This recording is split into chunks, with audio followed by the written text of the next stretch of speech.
ay rated SPG. Striktong patnubay at gabay ng magulang ang kailangan. Maaaring may masiselang tema, lengguwahe, karahasan, sexual, horror o droga na hindi angkop sa mga bata.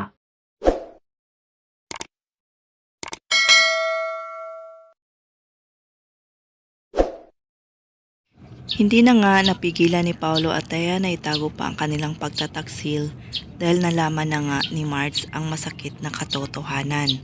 Agad itong umuwi ng mansyon para sumbatan ang mga taksil. Nagkataon na araw ito ng renewal vows ni Greg at Rina at naiskandalo ito dahil sa pagdating ni Marge. Ang galit nagkikimbal sa lahat.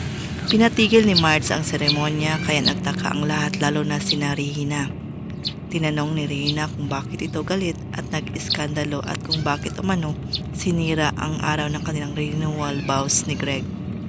Matapang na sumagot ang ating bida na mas may naunang iskandal sabay pakita ang video ng pagsisiping ni Paulo at Thea. Nagulat si Rina sa nakita, nalaman na nga ng lahat. Galit na galit sina Edward at Marge sa kanilang mga taksil na asawa.